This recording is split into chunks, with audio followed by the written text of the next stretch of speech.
What's going on, everybody? It's your boy C-Zar, and we are talking about Bitcoin today.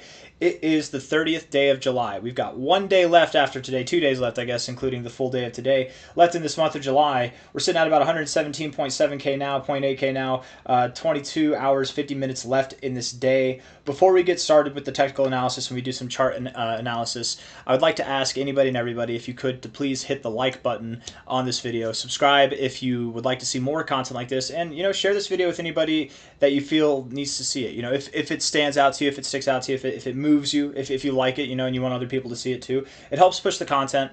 I don't do any paid advertisements or anything like that. I don't ask you guys for money. I don't have any kind of way for you to pay me. I don't do paid groups. It's not that I think that they're a waste of time. It's just I don't think that I actually have anything to offer you of value other than what I actually produce in these videos. So what you can do in order to help bring value to this channel, besides giving me your time and watching the video, which I'm very grateful for, is just hit that like button. And if you haven't subscribed, subscribe. If you like the video, if not, no harm, no foul. But let's get started. I don't normally do that. I don't like introductions to videos. I just want to get started. But here we are, getting started right now. 22 hours, 50 minutes left in this day. If we're looking at this on the 1 hour time frame here, let's get it.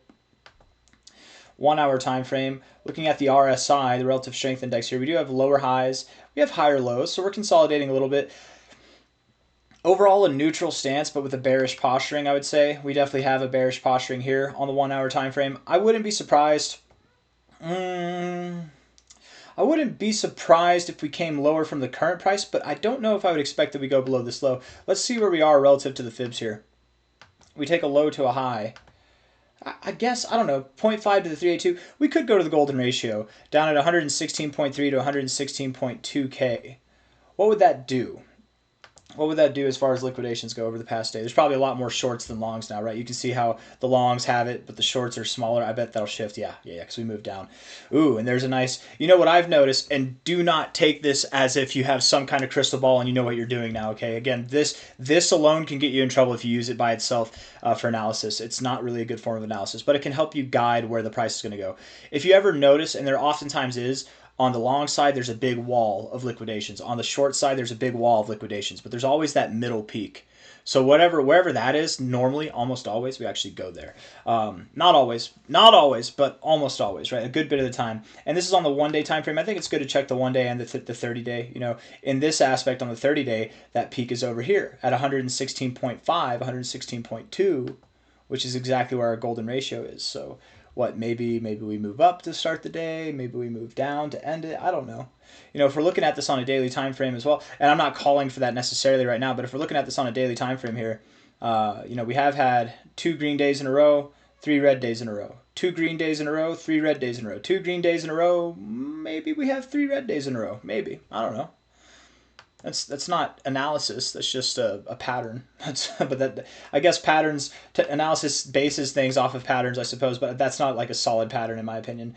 But anyways, looking at this on the 1 hour time frame, rejecting the 50 is not necessarily good. Where we are on the price level is at an area that we found support before, and we moved up higher.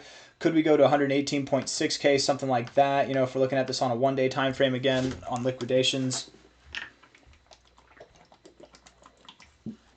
119K, 118.5K, somewhere in that area would liquidate about how many longs or shorts? About almost $1 billion worth of shorts. Yeah, we could do that. Back test prior areas of resistance for resistance and then continue to move down. Something like that could happen. We could have a 1, 2, 3, 4, 5-legged pattern. It's very possible on a short-term time frame. If we're looking at this here, we have a very low amount of volume.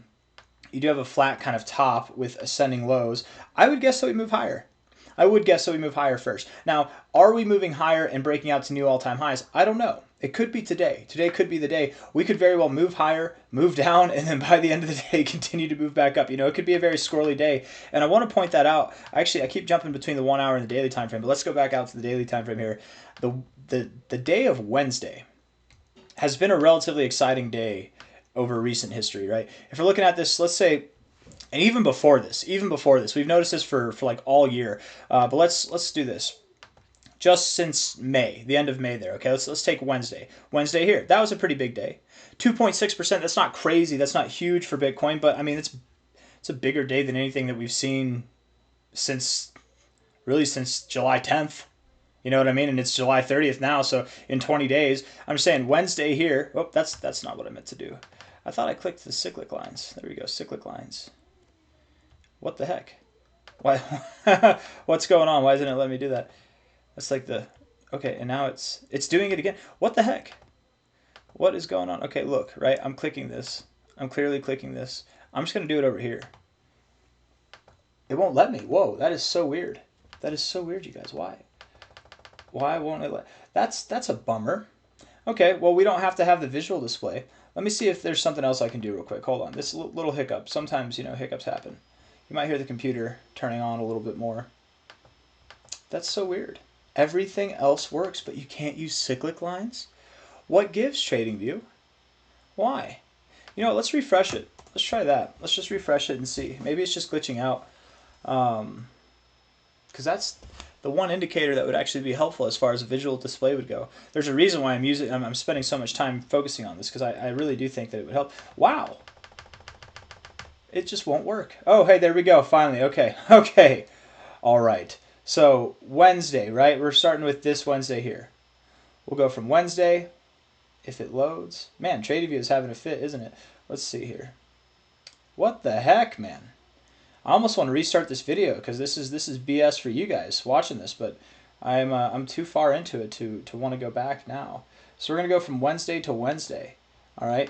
Notice how Wednesdays, green or red, are semi-significant days, right? We get moving on Wednesdays, right? Here we are in this consolidation phase. We really start to move down and break out of this consolidation phase here to the downside, right? It's not a huge day on this green day here. We had three days of stagnation. Boom, we moved up on that Wednesday there. Here, Wednesday, we topped off. We actually started to move down. Here on this Wednesday, it was boring. Okay, this Wednesday, we actually topped off. And then we began to consolidate. Here, we broke out. Here, we broke out. Here was boring. Here was kind of irrelevant, but at a top nonetheless. It's not a guarantee, but Wednesdays are somewhat of a significant day, at least from what I've noticed for Bitcoin in recent times. I'm gonna get rid of that little thing there. Man, all that drama just for Wednesdays. And I mean, if we went back in time, you'd see that it actually is a semi-significant day for the most part. So being that it is Wednesday today, it's very possible that we see some exciting price action to the upside potentially, or maybe we get a big day to the downside. I very much doubt that we go below this low here at 115K, right? 114.9K there, or 7K. Highly doubt that we go below there. I wouldn't be thrown off if we did go below yesterday's low of 116.9K, but it's not what I'm expecting at the moment, right? That's currently not what I'm seeing in the charts. I think that we would move up higher. Looking at this on a 4-hour time frame. Again, we are at areas of support. Typically, where throughout this range we have found support. Don't get me wrong, we've definitely found support at lower levels. But if we go right here, where this area was on a closing basis right here, we've found support all throughout this area, right? And I think the ball's in the bull's court. We've bounced off the 40 on the 4-hour RSI. We're pushing the boundaries on the 50 on the 1-hour RSI, and even on this one as well. If in the next 2 hours and 42 minutes we can actually move this 4-hour time frame and close it green, I think that would be very productive looking for the chart itself. What is going on with TradingView, man? It's just so glitchy, and it's making me want to end this video here. Anyways, I would assume that we move up higher. But if we were to go lower, the area that we would go to would probably be about 116.5K to 116.2K. We could go somewhere around there. I doubt we go below 116K. Pile on the longs, clear out the shorts. I guess we'd actually, clear out the longs, pile on the shorts, and then start to move up from there. Inevitably, whether it's today or tomorrow, I think that between now and the end of the month, we will start to break out and see some higher prices. We should get a day that closes 2% to the upside between today or tomorrow, right? One of those days, if not both of those days. Or maybe one of them closes more. I mean, this was a 4% day here. This was a 2% day there. I mean, we could get a 4% day. That does happen. Either way, though, either way works. Either way is fine with me. Quote that movie or say that movie if you know what that quote was in reference to. Either way is fine. High to low, we're probably going to go to about 125K to 128K first, right? Make a little pit stop there momentarily, much like on our way up here. Actually, that's not a good example. Let's see. I don't actually. I mean, we might stop there. We might not actually. Now that I'm thinking about it, maybe we don't stop there. Maybe we go all the way up to 130k to 135k. Inevitably, I do think that this next phase up will take us to about 135 to 140k. That is where I think we're going to go. And then from there, we'll consolidate, much like we did here. I don't know if it'll last this long, like if it'll last 2.5 weeks like it has this time. But I would expect it to last maybe 9 to 10 days, something like that, about a week and a half. And then from there, going into the end of August, we should continue higher, going up to 160k, maybe consolidate toward the middle end of August, and then the very last part of August, reach for that 180k area, 170k area, something in that area. And then build from there. I'm really thrown off by the fact that my computer's lagging. So if I just seem scattered, guys, I blame it on the lagging computer. So I'm gonna end the video there. Hit the like button, subscribe. Thank you all for being here. I'll see you on the next one. Take care of yourselves. All right. Bye bye.